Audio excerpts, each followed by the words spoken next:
Greetings and salutations. We are back, and guess what?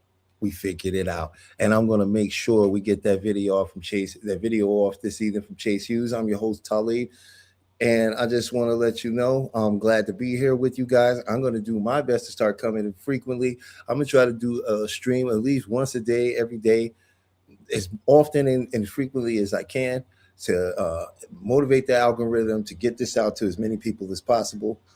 I want to say, if you're listening, go check out Peach Entertainment. Go check out Maybach Mail 1804.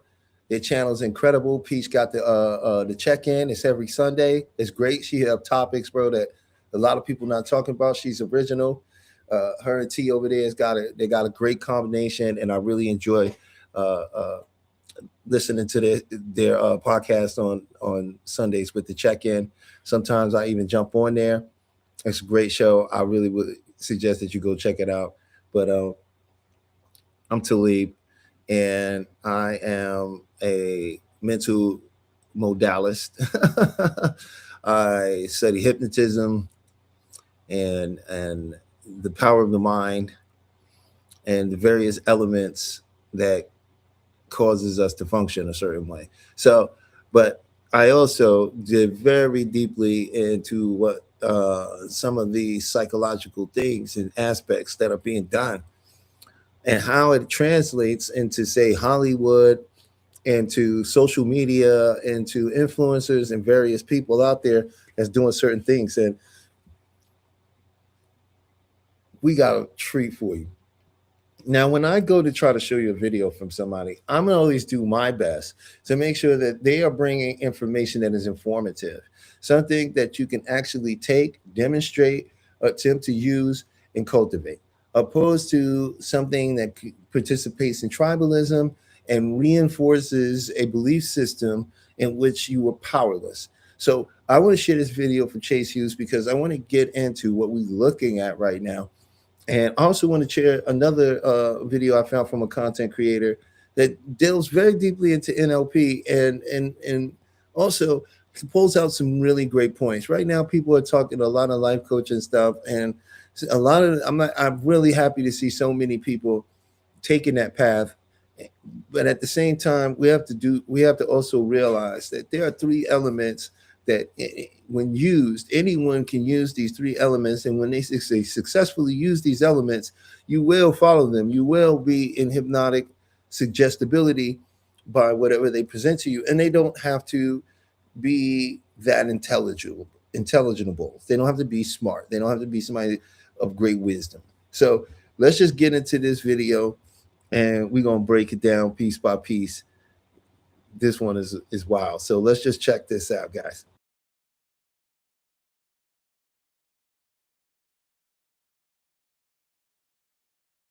Going to make this public, and it's not because it's dangerous in the cartoon way that people imagine. It's because once you see this, you will stop experiencing the world the same way. This thing that we're going to talk about right here is the system that I use to spot psychological operations before they fully land.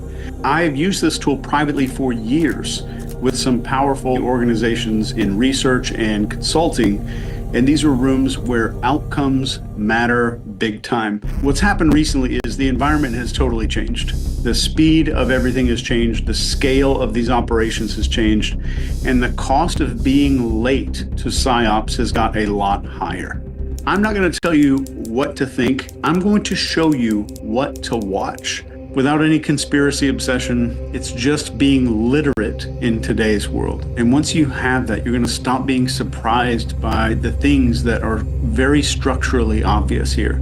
So if you stay to the end of this video, you're going to have a working framework that lets you look at news and crises and emergencies a lot differently. So let's walk through this system to predict engineered reality.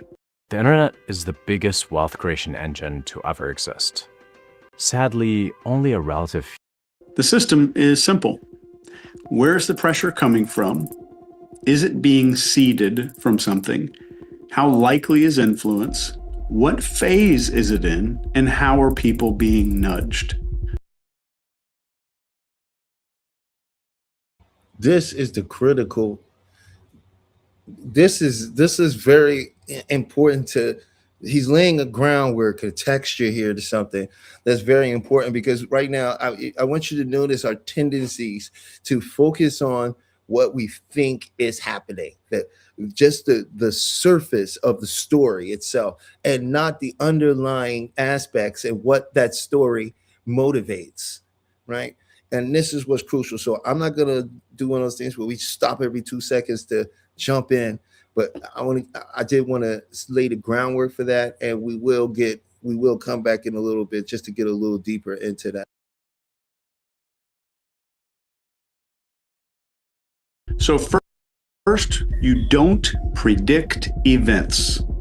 You predict pressure. Events are just how pressure resolves itself.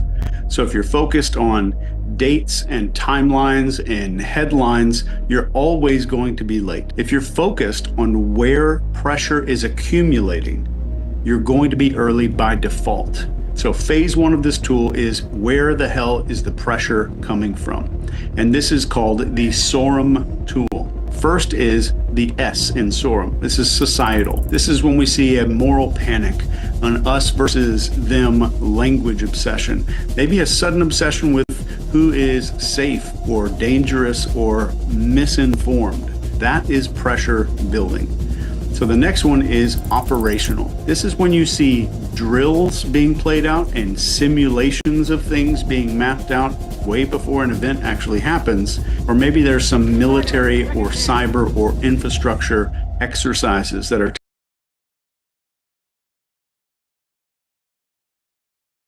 Now notice, this is crucial. Notice what he just said, right?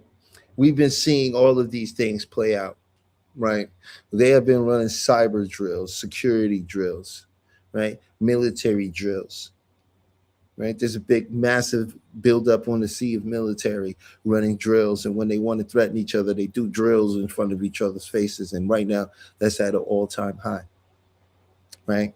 They're pushing this immigration on us hard, right? They're pushing it on us hard, and they're pushing it in a narrative direction. Are you paying attention to the narrative direction they're driving this in? Let's get back to what he's saying. Taking place. I don't think they're proof of anything on their own, but they tell you that the chessboard is being set up. So next is regulatory. Whenever regulation appears before a crisis peaks, you're not looking at some reaction. That is absolute preparation there. And next we have alignment. This is the Keep in mind with the preparation. I have to say this because I'm not going. I need to say this because this is very important. Think about this: when they had those 6 feet distancing, and they had those mats in every store, it was almost like they already knew what was about to happen or what was already coming. When you look at that time and how many things were already set up, how many rules, things that didn't need any deliberation, didn't need any consideration or thought or kind of council or committee to come together to see the viability of it, it was already there. And look at where they're pushing us today. Let's get back to it.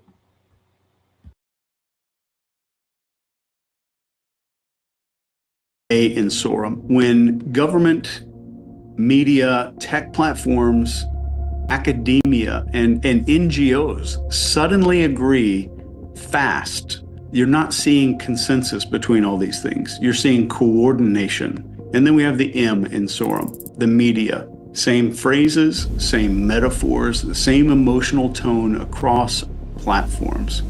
So when language suddenly becomes really uniform, you are witnessing pressure being shaped. So that 5-part scan is called SORM. So if multiple domains here light up at the same time, you're not watching some coincidence happen. Then you move to phase 2. Is it being seeded? So what we're doing here is called the PRISM model, PRISM, P, which stands for precursor anomalies. These are weird simulations tabletop exercises that you might see some government organization do, or maybe a scientific or medical study that feels oddly timed. These are usually rehearsals, and they create familiarity before the fear ever arrives. And then we have the R, and this stands for repetition cycles. When some phrases show up everywhere, disinformation, safety, protect democracy, we see these little slogans start showing up all over the place. Repetition builds acceptance in the human brain, and we know this. Then we have the I in PRISM, and this is introduced villains. Who is the problem?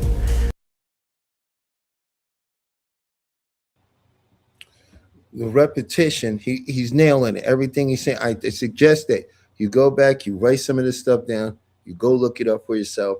None of this is make-believe, none of this is made up, none of this is jumping out of nowhere. What you have to understand is, along with repetition, there's something called association. This is the law of association and the law of repetition. When it gets you to itself, it's what Pavlov did with the association and repetition, right? Where he would ring the bell, feed the dog. Dog associates the ringing of the bell with food. That association is built through the repetition, but there must be an association. So what are they trying to associate us with through their repetition? This is critical that people step back now and we all start really, really using our critical mind, critical thinking skills to really start looking at what's happening. Because what's happening right now is a ploy, an emotional grasp to get a reaction, but not just any action, a very calculated reaction that will inevitably lead to a series of laws and conformities that at the end of the day, we're probably not going to really have much choice about because of the amount of pressure and the amount of anxiety and loss of goods and services and way of life that's going to cause people to make certain decisions out of that fear, out of being in a hypersuggestible state. And we'll go over that hypersuggestibility, how that actually works, how they play with your fight or flight, how they put you in states of awe, how they could bypass your critical mind through overloading your sensories, right? So let's just get back to this. I just had to leave it, put in there that you have to put, when you use the law of repetition, you must also remember there's the law of association. And in hypnosis, one of the repetitions and laws of hypnosis in this is deep sleep. Every time I suggest the words deep sleep to you, each and every time I say the words deep sleep to you, right? You're going deep and deeper and deeper, right? We use words over and over again, but these words create an association because you're familiar with them and they mean something in the subconscious realm of understanding. So let's continue on.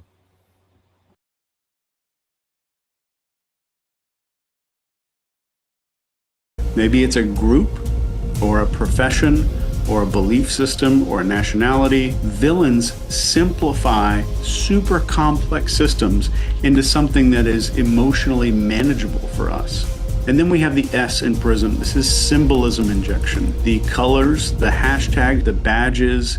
It's like the branding was designed months in advance before an event happened. Symbols bypass thinking and go straight to identity. And then we get into the M of PRISM. And this is manufactured urgency. There's no on-ramp, there's no debate window. It's just we have to act right now. Urgency shuts down analysis in the human brain without ever saying, don't think. So the PRISM tool serves as a warning light. So if I have 3 or more that are like above a 7.5 out of 10, that's a big deal. Scribe is how you stop explaining the same thing over and over at work. Watch this. It'll change your life. Raise your hand. So now we move into phase 3. How likely is a PSYOP? Phase 3 has 2 sections, and this is NARCS and then PPI, the PSYOPs Probability Index. What we're really looking at is probability. So we're going to score 5 variables, and this is the NARCS system. This is the next step. So the N is narrative volatility. So how extreme is the language? How emotionally charged is the language?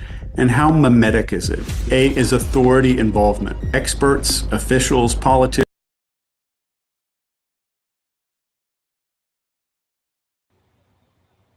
Here's another thing that we're seeing right now with this language, with the intent of the language to make us feel a sense of urgency. Now you're finding more people coming out and more people saying things like, we can't wait till November. We have to do something now, right? You have to even wonder if some of these people are. But at the end of the day, this is the energy that's being pushed. This is the language. And this is definitely going, whether you, and let me tell you something about suggestibility. You know, I was watching a show with someone I really like. It's the Deconstruction Zone with Justin, you know, and he was, you know, he does the atheist debates and things. And I really like how he thinks it formulates information. And it's just a little change sometimes. And I like listening to it here and there. But here's what I found very interesting, right? He was saying, and this is what I laughed because it's like, okay, this makes total sense, right? He was speaking to someone and he was talking about hypnotism, how he can't be hypnotized. And, you know, some people are just sort of gullible and can be hypnotized, and he's not suggestible. And I laughed to myself and I go, wow, he's one of the most highly suggestible people. The people who think they aren't suggestible are highly suggestible, and they're what they call intellectuals. Okay? They are the intellectual, and they're far on the emotional scale of when we look at hypnotherapy and things of this nature. You have the physical, and this just me and emotional, and these types of categories only define how we take information in. A physical person is someone who uses more literal understanding, right? And an emotional person is someone who learned through inference. So they learned from not direct, indirect, right? A physical person who grew up with a parent, what made them physical is their parent would tell them to do something and there was no wiggle room, right? You do it, you got to do what I say, you do it. A person who grew up under the emotional is someone who's going to do your homework. Do I have to do it right now? Listen, I don't want to deal with this. When I come back in here, this work better be done. So they learn and pick up that things don't always mean what they just say, that there's more meaning behind words, right? And when you understand that, and then you communicate this, then you can sculpt language to a person like that, and they will receive that information. So this is very critical to understand, okay? Look at how they are forming and constructing their narrative right now, okay? Listen to the language. And another thing we'll go over is their elements that they use to assure that you have conformity. But my point was, it's the people that say, I'm not suggestible, they can't do anything to me, I'm not brainwashed. This is the people that's highly suggestible to these influences, right? And the reason it don't seem like it works for them is because they come across, they have to be the one that do it. And the way this stuff is set up, they can be the one to do it. So they can believe that they're doing this on their own, but in actuality, they've been given a set of information to lull them into a suggestible state to affect or change their belief system. So let's get back to this.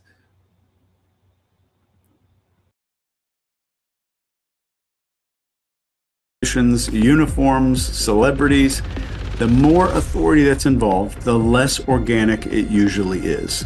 And then we have the R in narcs. And this is a repeat historical analog. So does this look familiar? Is it the same language? Are we following the same structure from something we know worked on human beings in the past? Is there some same emotional arc as a past campaign? History doesn't always repeat, but influence strategies absolutely do. And then we have the C in narcs, and this is for cognitive load. How exhausted is the public already? Super tired populations are easier to steer. And then we have the S, sentiment inversion. So what you want to ask yourself here are values being flipped, questions becoming harmful, silence becoming violence. Super compliant people become virtuous, or they're shown to be virtuous. That flip is a massive tell. If you average those, then you get a PPI score, a PSYOPs probability index. So a high PPI doesn't mean evil masterminds. It means that conditions are very ripe and intention is very likely. You have to understand what comes next. You need to be able to predict the next phase. It's just prediction. So it's not events, it's just moves. What's the next move that's going to happen? And this spells out the word trap in. This is the trap in analysis tool. The T is for tension. This is fear, uncertainty, models, forecasts made to make you scared. Then you have the letter R, which is rally. Big, weird calls to action that seem different than they were before. Then you'll see A, the letter A, which is authority. Celebrities, politicians, experts, rules, enforcement, and biggest of all in this one is censorship. And the next step that we need to look out for is the P phase, which is polarization. We're sorting people out based on their virtues or their morals. Good people.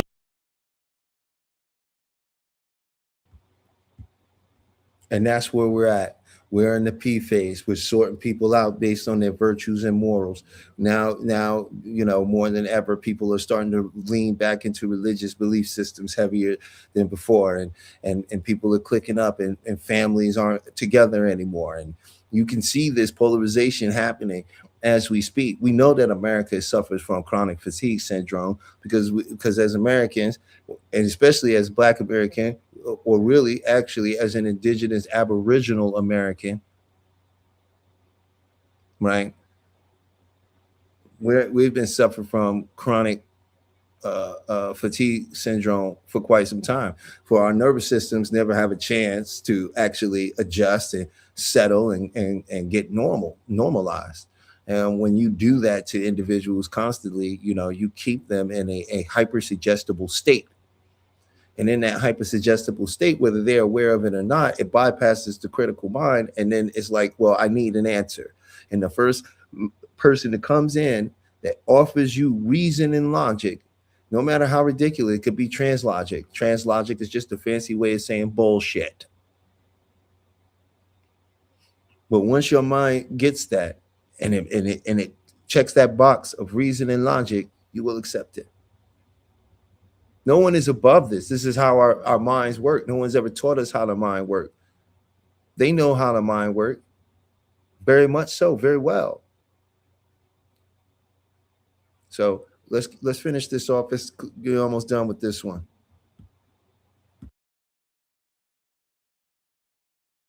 People and bad people. There's protests and counter protests.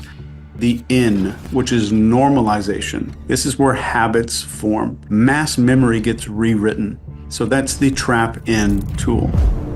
And then we move into phase 5. And this is what it does to humans. So none of this works unless it moves people. And it always does. And it follows two things. The first thing is the thing that manipulates our animal brains. And this is called the FATE model. FATE stands for focus, authority, tribe, and emotion. And what you're going to see in a PSYOP is focus narrows, authority increases, tribe hardens, and emotion overrides cognition. And then you watch the internal shifts. And we move to the 6-axis model. The 6-axis model is what controls the very specific human brain influence factors: focus, openness, connection, suggestibility, compliance, and expectancy. Those 6 things.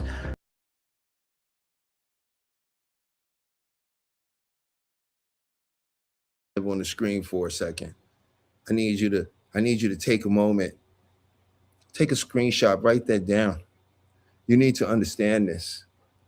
These 6 right here, when you understand this right here, you could change your entire life.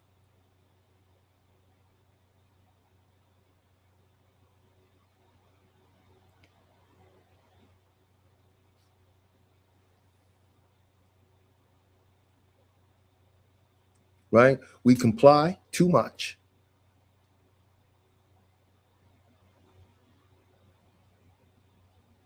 Our expectations are not in alignment. We're highly suggestible.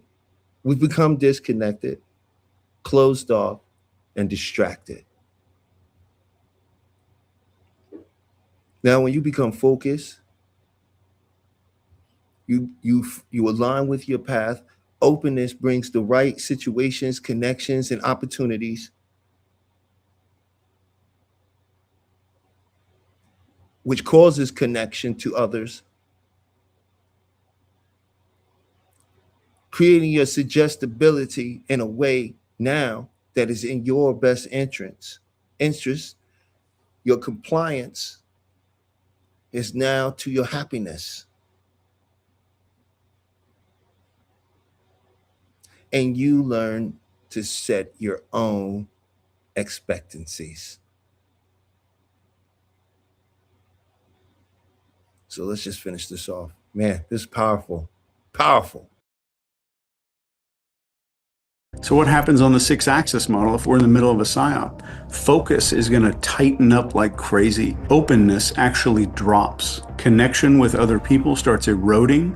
Suggestibility rises through the roof. Compliance increases like crazy, and expectancy, this final one, our expectations, get managed like crazy.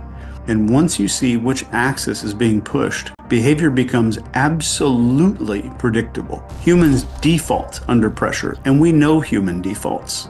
So pressure might be an end result goal for some country that's working against Western society. When something shows up, I want you to ask, is this solving a problem, or is it teaching people how to adapt? Those are not the same thing. I'll see you in the next one.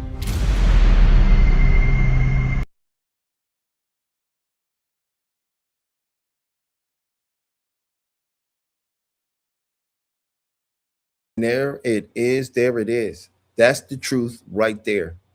Right. And I don't think many people can handle that. But you know what? It's okay, because guess what we doing now here, guys? What we doing here is we telling the truth. We speaking truth now. This is no more of this other stuff, right? When I bring this information, it's going to be information for you to really analyze, not somebody's opinion or going into some weird book that has no credibility, right? Or we're not even aware of the author, right? We don't need that, right? If your information is real, it shouldn't be circular. If your information is real, then it can really change. It should change you. It should have the ability you should be able to use it and demonstrate. If I teach you how to use the hammer, you could take that hammer and then go get you a nail and some wood, and you should be able to reconstruct that act and see the same results. We need results, right? So this next video I'm going to show you, this one here this is for one, not only for my brothers out there, but also for all my sisters out there. You know, people talk a lot about the dating game and talk about a lot of this other stuff that's going on in the world. And when it comes to men and women, and I find it very interesting, the advice that they give is so circular. One, two, right? It isn't advice. It's actually a venting or acknowledgement of a situation they're either going through or something that they overcame that makes them feel some way superior, right? But it's not you can't do anything with it, right? Unless you are going through something current and similar, and you feel alone, and then this creates your little echo chamber of other people that experience what you do. But when I show video from other people, though, I don't want to show them complaining about women. I don't want to show them complaining about men. I don't want to hear them giving advice that isn't really tangible. So what I wanted to share was from this one individual, this one content creator. It's very clear he deals in neurolinguistic programming, and he's kicking some game that is phenomenal. So we're gonna check this video out. You're gonna love this guy. I believe I hope I ain't butchering this. It's Tijuana Jackson.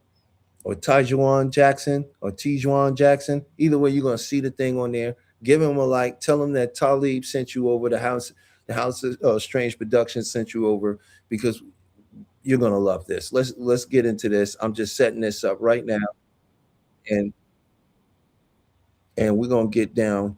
And I think you're gonna enjoy this. So let me set it up for you guys now, and here we go.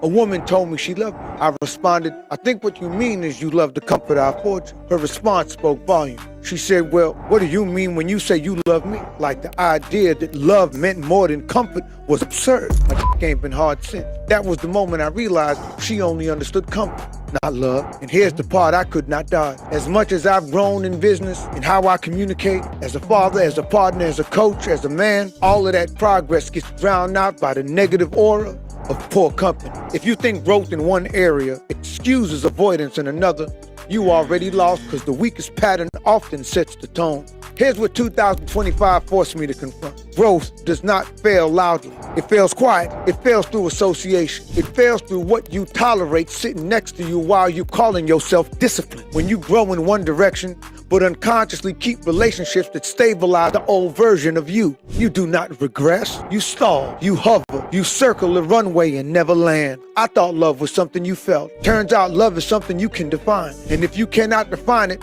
you will accept the cheapest version. Facts.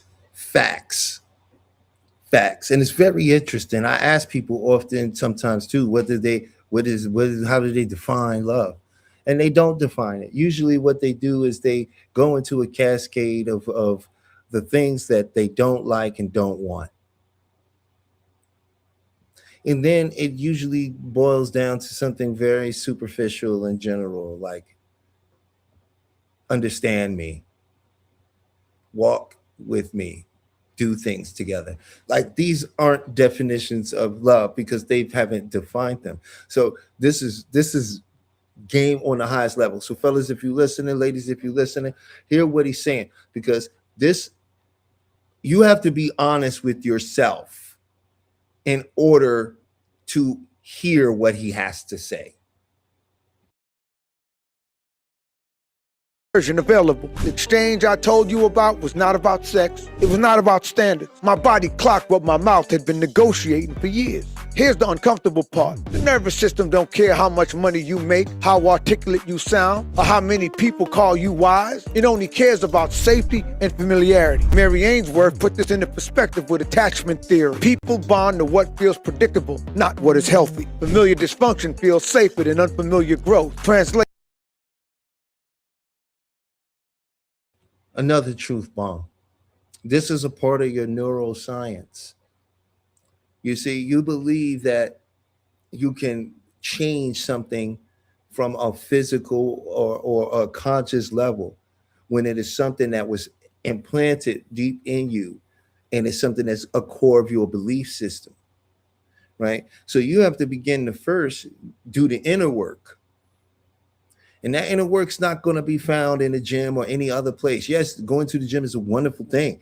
Going on walks and all these things is great. But when these things are being done to avoid our own inner turmoil and the truths that we don't want to face, then these things never produce the results we're looking for. Your nervous system will choose a known hell over an unknown heaven every time. I realized something brutal. You can do the work and still. And here's another thing, just so you, in your subconscious mind doesn't identify pain and pleasure the way your conscious mind do. So the definition, just before we get back into this, because I want him to kick his game and then I'm going to sort of chime in and fill in. But the definition of pain in the subconscious mind is the unknown, that which is not known. So if you want to lose weight, right, but losing weight to the subconscious is, I don't know what comes next. Well, now your conscious mind is in a battle with your subconscious mind on an idea, one that has already been empowered. See, the known in the subconscious mind are the things we're familiar with. So this is why you can stay in a horrible, miserable, terrible situation and stay in it because it's familiar. You know what to do when you broke. You know what to do when you're with a bad partner. You're familiar with being upset. You know what it's like to struggle and to suffer. These can become knowns in the subconscious. And when it does, it will sabotage your life if you don't become aware of it and take the necessary internal mental actions to begin to alter that. So let's just get back into, I just want to drop that on you. Still keep people around you who benefit from you not honoring your growth. They do not sabotage you on purpose. They just get uncomfortable when your standards stop matching their needs. That negative aura, it ain't mystical. It's behavioral gravity. It pulls you back into old rhythms without raising its voice. And here's the line that changed everything for me. If your environment requires you to shrink, explain, or self-edit your growth, it is not neutral. It is expensive. That is. And that's something I can relate to. Being someone of my own caliber and always from a child being a little extra in my thinking dynamic, you know, I always shrank myself in relationships when it came to friendships. And it cost me a lot.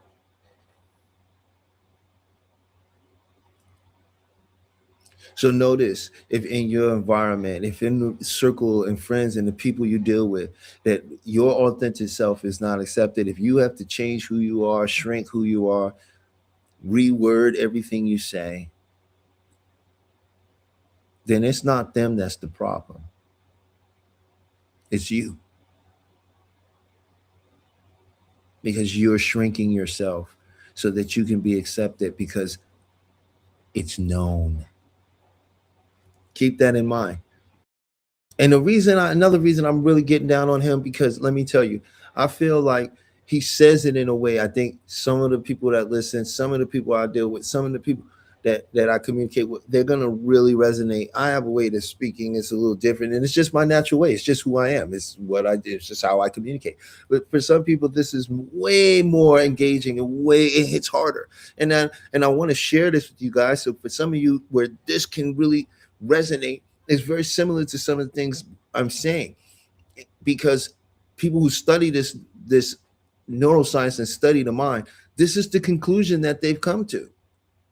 So we'll get back to it. What 2025 taught me. If nothing inside you changes, you repeat yourself. But if nothing around you changes, your growth never gets heard. Family, if you working your ass off, stressing your ass off, or planning your ass off, but it still don't seem to get you nowhere, what if I told you it had nothing to do with willpower or discipline? There's usually an emotional pattern running in the background that's quietly messing with your decisions and your follow-through. Study after study confirms emotional intelligence is a performance factor most of us was never taught to account for. And those emotional blind spots are the real reasons you remain stuck, keep coming up short. I'm hosting a 90-minute live workshop where I'll help you identify the patterns that's actually disrupting your progress, and I'll get you clear on the next steps you need to take so those emotional blind spots never cripple your potential again. You want to work with a real one, link is in the description. One of the most painful things I had to face in 2025, if you got to trash one. Definitely check him out, but also check me out. My links is in the descriptions. I can work with you. We have powerful methods. I have powerful techniques. They work. They change lives, and nothing is a cure, right? No, nothing. None of this will work. None of it will change you if you're not ready to change, right? This isn't magic to change all. You still have the free will to not want to change. There are people I've dealt with that have used the Sedona and it works so well, they just refuse to use it. I heard this story from Hale Dwaskins and didn't believe, and had a hard time believing that anybody would not want that. And then when I experienced it, I said, oh, I get it, right? Because it's familiar. And until you're willing to make a change, and this is why people who come to life coaches or people who go to the psychiatrist, sometimes it doesn't work when a person is forced to do something they don't want to do. Right? It truly is not going to work. If a person doesn't want to quit smoking, you're not going to make them just quit smoking. Even if you are able to give them enough suggestion to not want to smoke in the moment, the more powerful suggestion of their belief system is going to take back over. And especially if it's a part of their environment.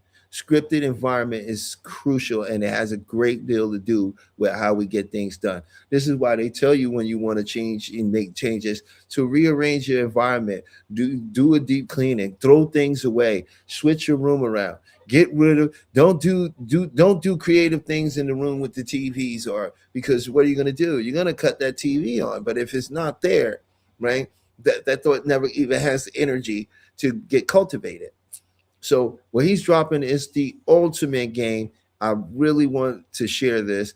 I think these are the content creators we need to be sharing. This is the kind of information I feel like I want to share. The other people are sharing other things that's getting deeper into the geopolitics, that's getting more deeper into the more, let's say, sinister, maybe even occult or hidden government stuff. I respect that. And that's their lane, and that's what they want to bring. I want to bring something a little different. I don't want to do what they do, right? I respect what they do, and I know the stuff they know. But this is something I feel that we need to share, and I would like to share. And that's the type of community stuff I want to be a part of, stuff that we can actually use to change, right? Not to ignore what's happening in the world, right? But to begin to actually take some control from the place where we stand. So I'm going to get back to it. Room to make another room look organized and presentable. You are not an organizer. You're an event planner. You do not have a consistent flow of maintenance. You just skilled in the chaotic art of presentation. Big difference. The realization embarrassed me because it described my life perfectly. I was showing people clean offices, clean frameworks, clean philosophies. Meanwhile, there was a closet in my life nobody was allowed to open. A drawer I kept shoving things into every time company came over. A mental garage full of emotional junk I kept promising myself I would get to later. Everybody got a junk drawer, but normalized trauma got us calling it storage.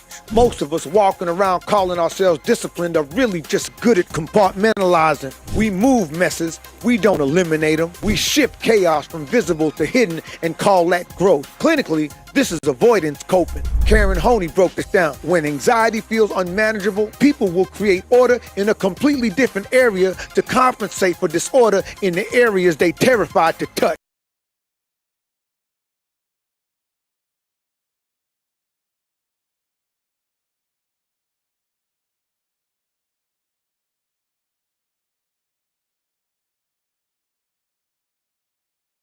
I paused it right there so that you could see. I realized I didn't unmute it, but I muted. I didn't say much, so I'm gonna just fill you in.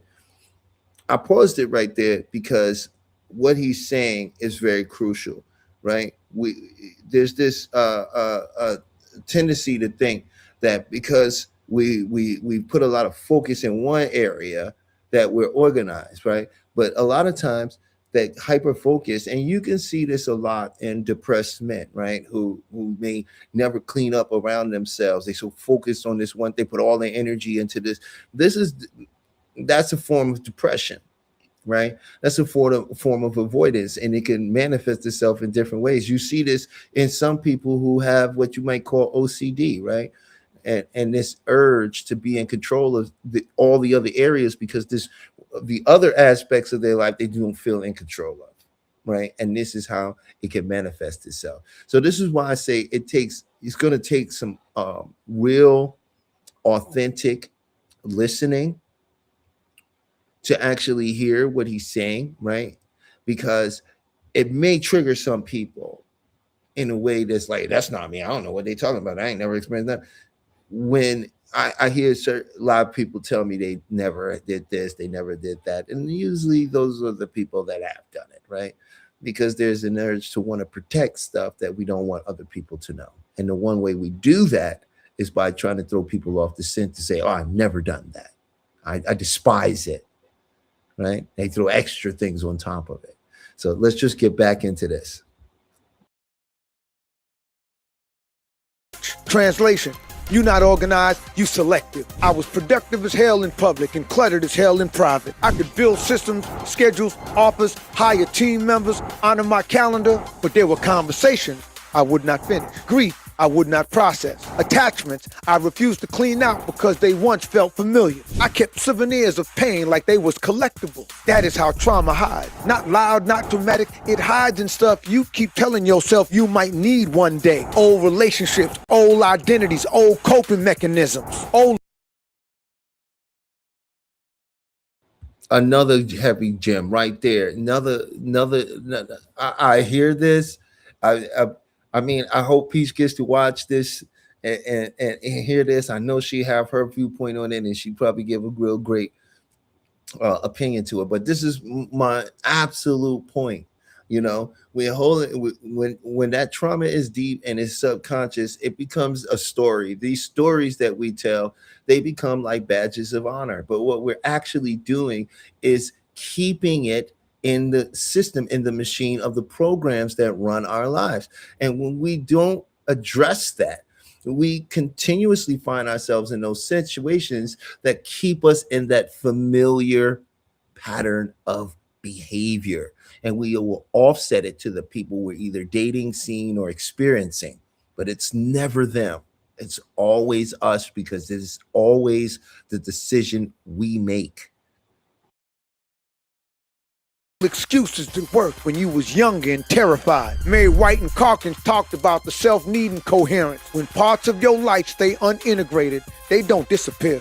They leak, they bleed, they show up as procrastination, irritation, fatigue, self-sabotage. Translation: the mess you avoid will eventually redecorate your future without accent. And here's the part that made me sit stiller than lip filler. You can't build a new version of life while hoarding an old version of yourself. At some point, organization requires grief. You gotta let some people go. You gotta throw some shit away. You cannot Marie Kondo trauma by thanking it and putting it back on the shelf. I realized my progress kept stalling, not because I lacked discipline, but because I refused to clean everything. I wanted selective order. A prosperous life don't do partial renovation. That is the standard I'm bringing into 2026 and beyond. We not moving messes around no more. We either clean it or admit we scared to touch it. You cannot event plan your way through existence. Them rooms full of junk, them extras left under the table, them items you fail to return will eventually take up so much space you won't be able to breathe. Time to stop performing organization while chaos lives rent-free in the back of your mind. 2026 and beyond is about spring clean. No room unfinished, no stone unturned. All of them. Because if you don't clean it out this year, you're going to be singing the same song in 2027. Different tempo, same lyrics, bars. Another fact, ain't no such thing as casual date. Ain't nothing casual about the risks. Venereal disease.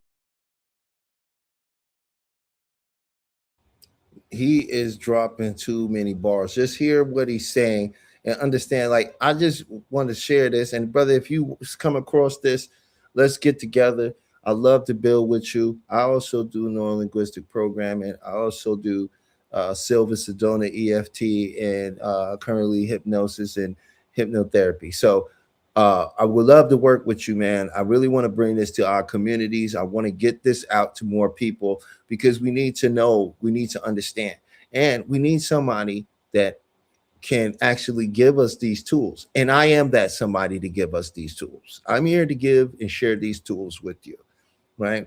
I'm here to actually create a tangible source of modalities with logic and reason that can assist you in understanding why it works the way it does, right? It's not hocus pocus. It's not anything magical or mystical in any sense, right? Now, if you want to internalize it and call it mystical, magical, light working, that is your right? I don't disagree with those terms, and I don't disagree with some of the philosophies that exist within those paradigms. What I am here to offer is things that can actually function and work with you and for you. So I'm going to let him finish because this is where he's cooking. This is something that I think when I'm saying about the dating, there's so much focus with these people talking about dating and going out here getting the perfect mate and all these other things. Meanwhile, they don't have a purpose in their own life, meaning they aren't accepting their own existence yet, but yet they're trying to find it with someone else, right? And we have a tendency to do this because we're not trained or programmed, right, for self-preservation, and beyond self-preservation, for self-happiness, self-satisfaction. We don't understand that, right? Because we've been trained and programmed to be workers. We've been trained and programmed to bury our trauma, to be quiet, or to lash out, right? And there are more options than that. So let's get back to it. Pregnancy, mental instability, false accusations, jealous exes, the list go on like fake lashes. Your brain's tendency to underestimate risks when the immediate reward feels good is called optimism bias. Whether it's a one-night stand or you think she might be the one, either way, you making a long-term decision using short-term thinking. Bodies remember, nervous systems attach, situations compound. Mary Ainsworth showed us this through attachment theory. Repeated intimate contact without clarity trains the nervous system to bond and detach at the same damn time.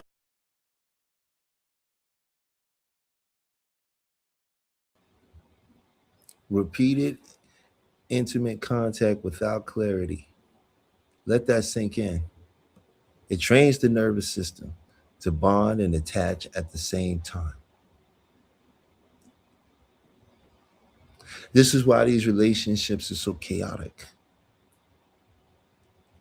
fueled with fighting and fussing.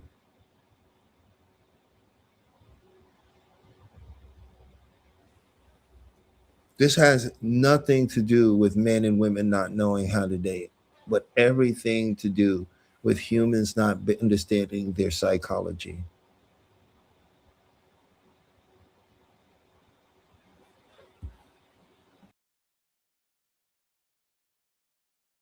That creates confusion, not freedom. Translation, you teaching your body to crave connection while practicing abandonment, bars, and the cost shows up later. Trust issues, hypervigilance, emotional numbness you swear came out of nowhere. Oh, you didn't fall into that. You rehearsed it to perfection. Here go the part nobody likes hearing. If you don't define the interaction, the consequences will define you. Bars. If you grown enough to touch somebody, you grown enough to think past tonight. Bars again. Speaking of the one, if you out here looking for the one, please stop. When it comes to partnership, give up on hunting for the one. That's just a misleading fantasy. It sounds romantic, but it sets you up for failure. What you should be looking for is the worth. And let me be clear, every partner is gonna put you through some shit. Trigger you, mirror you, make you uncomfortable. That part is guaranteed. The only real question is whether what they bring to your life is worth the cost of admission. By worth, I mean measurable impact. I don't wanna hear she make me happy. Happiness is a mood. Moods expire. I don't want to hear she needed help. You ain't FEMA. I want to hear she makes me healthier. Mentally, physically, emotionally. Not she gaslights me and calls it communication. I want more bars, like he said, bars. We are entering into these situations with the intention of therapy.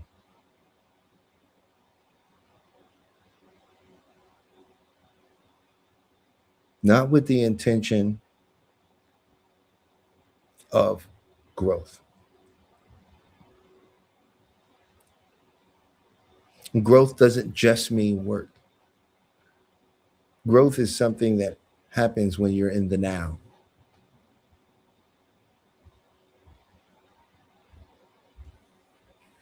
Bars.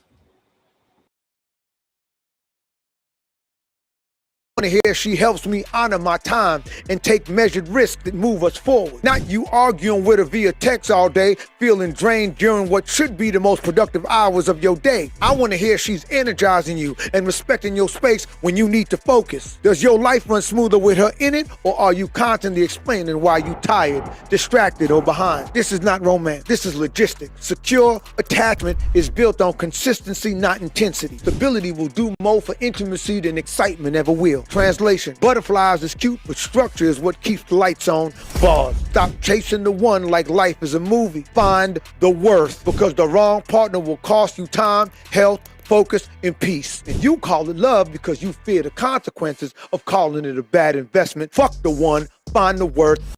You want to change your life today? Make a decision. Focus on where you want to go instead of what you're afraid of. Really create Balls. Now would be a good time to hit the like button if you like something, but if you motivated as hell, hit the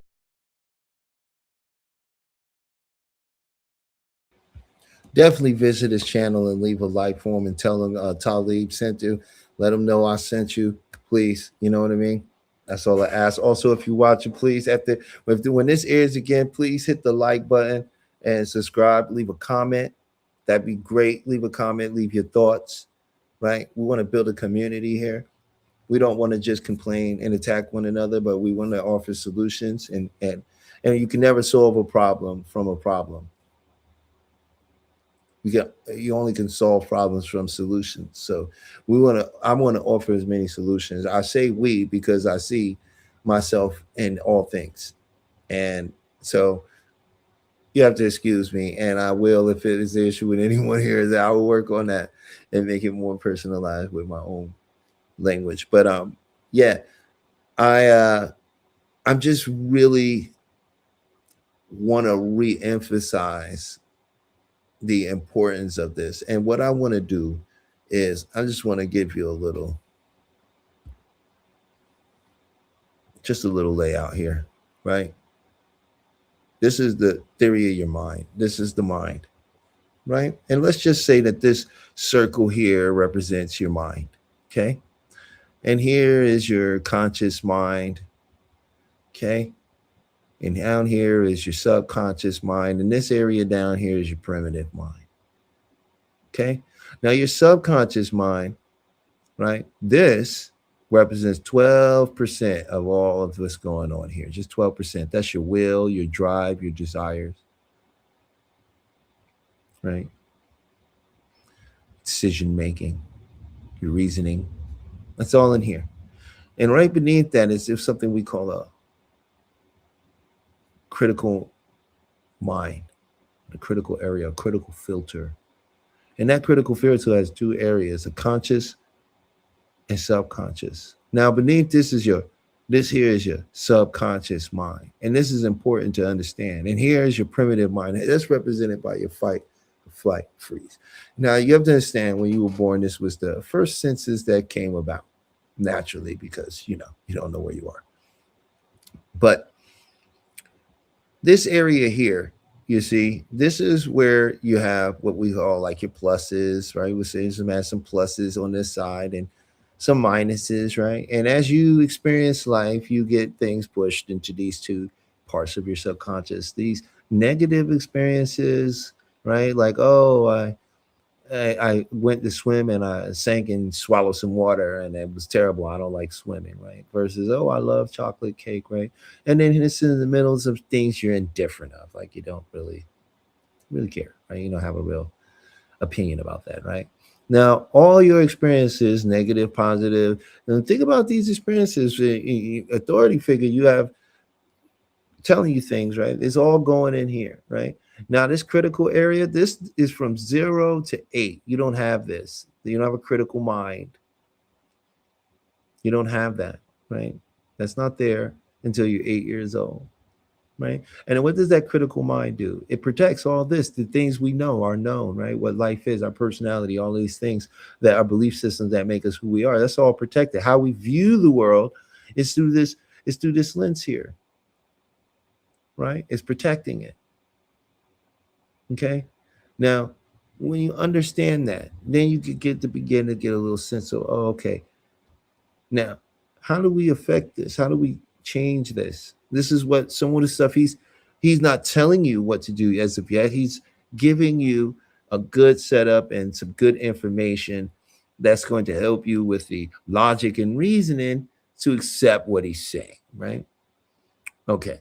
So this area here, this area, right? The modern memory area, right? And we have our critical mind, and it's separated by the subconscious and the critical and the subconscious critical mind. And you're going to find that, okay, this is what makes it all interesting. Now, once you've developed this critical mind, it's going to protect things to get in there, right? It just won't come in. So now let's say I want to change my life, right? I want to do something that I got a lot of, let's just say anxiety, right? And that came from when I was younger, right? I had this experience and, and so I ran in the room and that's how I escaped that anxiety, right? And that's what became familiar. So the positive part of it was the negative was the anxiety and how you felt about people judging you. The positive was your reaction to it and how you got out of it. And that became a familiar association, right? Now up in here, you go, okay, I want to change this, right? Remember what the critical mind does, the conscious mind here, excuse me, right? I want to change this, right? So now you got to bypass this critical mind. What's it going to say? Why would I? You want to be calm? No, we don't want to just be calm. Why? Well, because when we're calm, these people make fun of us, and it's terrible, and I don't like how it feels. So now every time you try to do it, these feelings come up. And now this critical mind, when you go to put that new thought in there, here's the kicker. Okay, it's going to sit in that conscious part of the brain for about an hour and a half. But then it's going to go down to the subconscious critical mind area. It's going to sit there until you either enter hypnosis or you go to sleep. So it sits in there generally between 16 and 24 hours before this ideal goes into the subconscious mind and actually it sits there. Now, once it gets in there after all this time, what happens? It becomes diluted and weak. And it doesn't have enough juice. It doesn't have any power to actually influence what's already there. So the key to changing ourselves from the subconscious is getting that ideal in quickly. Faster we can get the ideal into this area and the more potent we can make it, the quicker it sticks. And if that sounds like something that makes sense to you, I'm telling you, this is how I work with you. Your 12% you're going to work with, and I'm going to work with the 88%. And together we're going to create 100% change. Right? So my link's in the description. Reach out to me.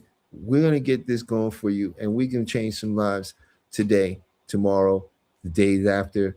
Lives are changing right now. So look, I just wanted to share a little bit of the critical mind with you, just give you a little understanding.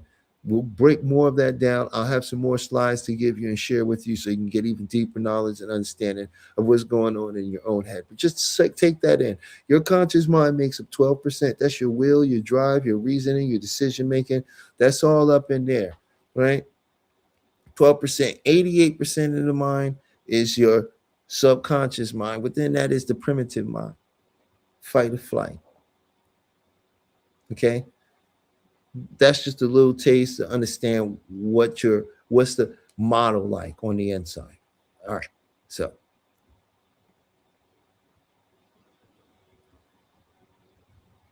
we're going to go back to this video real fast, get this going again.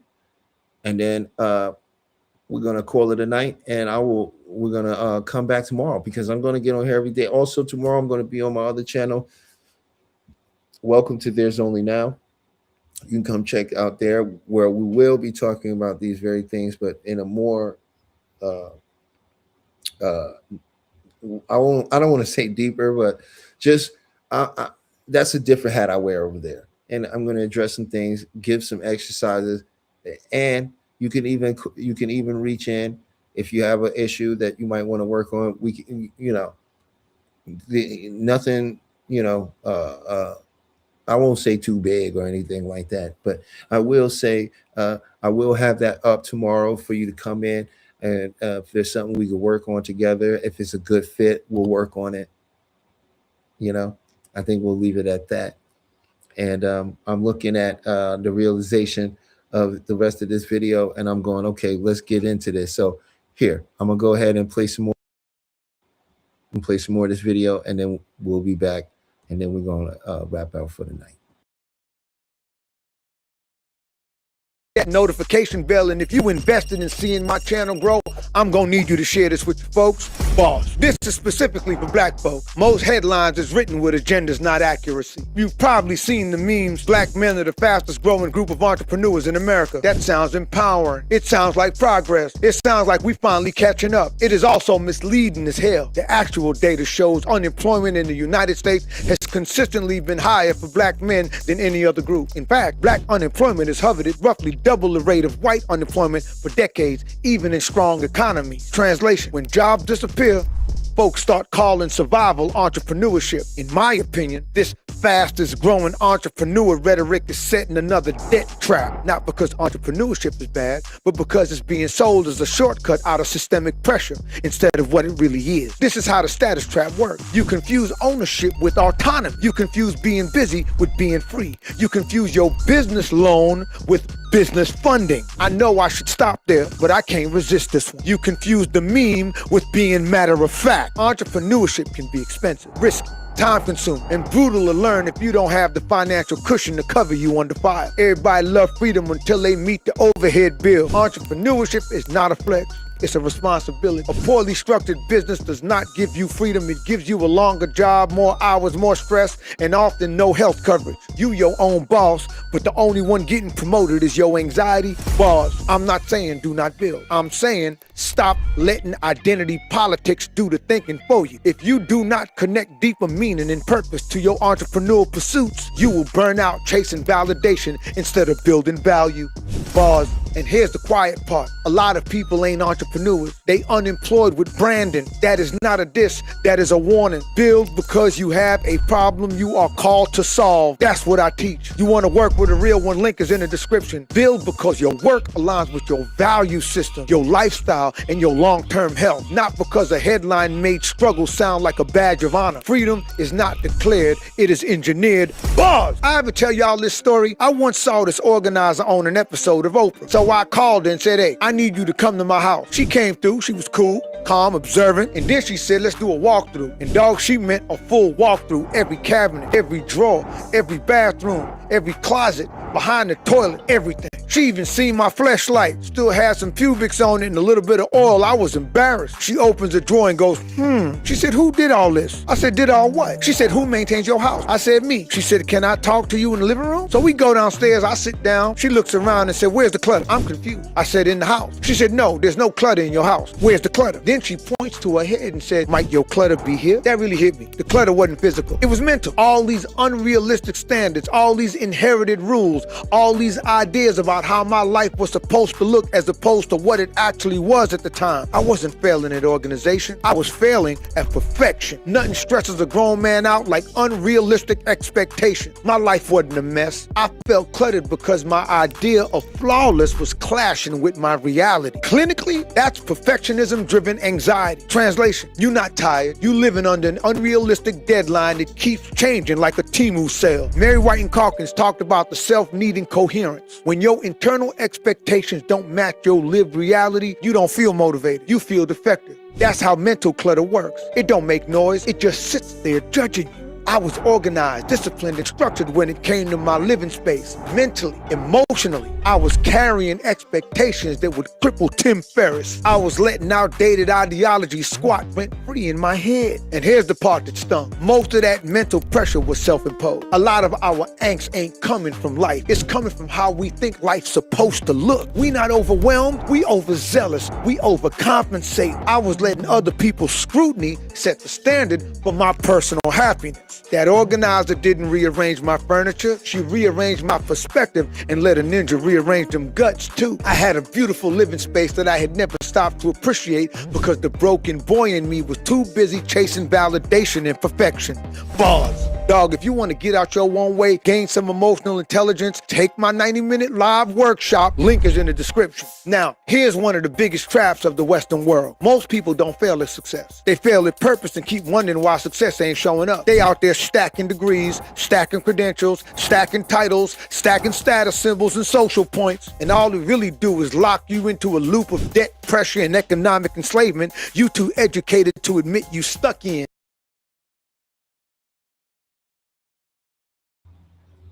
Just so powerful. A lot of what he's about to say and what he's saying, well, a lot of what he's saying even right now has a lot to do with the fact that we don't live in a permission-based society the way we used to before. And without with that understanding comes the understanding that we live in an information-based society and that people can actually come together. You have a skill, I have a skill, we can team up and we can split that money ourselves.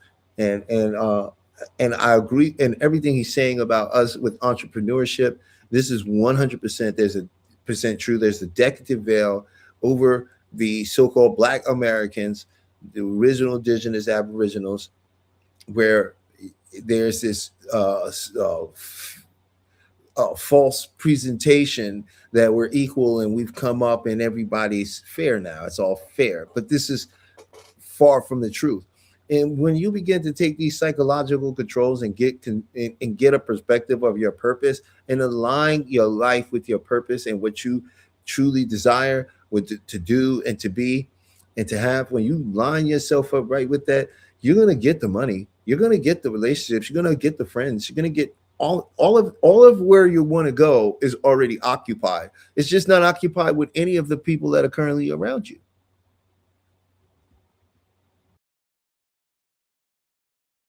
Nothing like being highly credentialed and still asking your boss for permission to take a shit. You chase success long enough and it turns into a moving target that keeps you tired but never fulfilled. Here go the line it cost me years to understand. Don't seek success, seek purpose and let success find you. Boss. Success is not a destination, it's a side effect. When you align with purpose, your decisions get clearer, your energy gets cleaner, your values become your currency. When you chase success without purpose, every win still feels hollow. You ever notice how the most miserable people always got impressive bios? Purpose gives success somewhere to land. Without it, success just sits on you like weight. And here's where it gets uncomfortable. We apply the same broken logic to love. We seek love the way we seek success. By optics, by status, by proximity, by convenience. And then we wonder why relationships feel empty, chaotic, or draining. So let me say this clean. Don't seek love.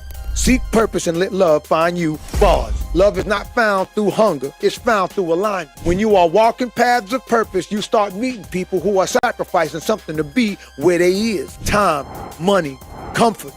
That's the filter. You don't meet aligned people at random locations hoping for magic. Not the club, not the grocery store, not the gas station, because there's no way to confirm anything about a stranger who just happened to be thirsty next to you. You meet aligned people at conventions, workshops, retreats, community functions, etc. Spaces that require a real sacrifice to enter. Access costs something. That's how you know it's not bullshit. People on paths of purpose self-select through commitment. They show up where it hurts a little to be present. No, I'm not talking about the strip club. Purpose. Most AI plugins do all the work for you. This one works with you. Meet CoProducer, a plugin that finds samples. Doesn't promise comfort, it promises clarity. And clarity attracts the right kind of success, the right kind of love, the right kind of people. Stop chasing outcomes. Start committing to purpose, because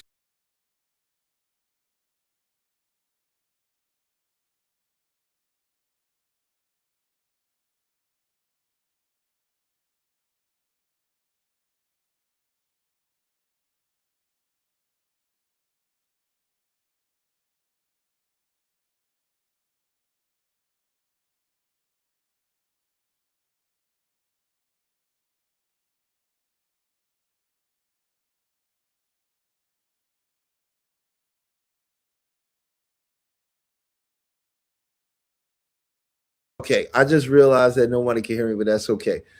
Listen here. I just wanted to share that. It was coming up on the end, but he definitely conveyed that which I wanted to convey and share with you on the video. And please check out his channel. He's an amazing life coach. It seems as if he does a lot of NLP. But if you're listening, bro, please hit me up. Love to get in contact with you. Love to talk to you. Love for us to get together and just do a little, maybe a podcast together, share some of our philosophies together, and maybe we can get something going on that front. But for everybody else out there, please go ahead and links in the bio. Check out Beyond the Veil Shatterpoint. It's my magnum opus to sci-fi. I'm not one of these people who are going to complain about what Hollywood is doing with the films and the movies. I just wrote something. I have a movie. It's a trilogy. It's sci-fi. My stuff is based on some personal experiences, right? And a lot of the information that's been around. But the way it's put together in such an amazing way, I think you're going to dig it. Before you read the book, if you don't want to just go ahead and go buy the book right up, please buy the book. But hit me up. I'll get you a copy of the prequel so you can understand a little bit more. I believe that'll suck you in. And then, yeah. And our goal here is I'm going to end up making this movie, even though I have to do it myself. This movie is going to get made. It's going to get done. Right. But we're going to continue. I'm going to continue to share information, right, that I think is helpful and things that I seem to care about, right, and I find interesting. I might also do some movie reviews on here too, because I got all of that coming. I did speak on some of the stuff with some of these films, and especially with these TV shows, Stranger or Dumber Things, Stranger Things season 5. I spoke to some people that I know, and it looks like some of the stuff I was talking about is true. These guys didn't know what they were doing. This is another one of these 3-letter agency shills that was supposed to put out some information. They got chosen. They know what they was doing. And then when they was left to their own devices, this is what we get, because they're moving on, right?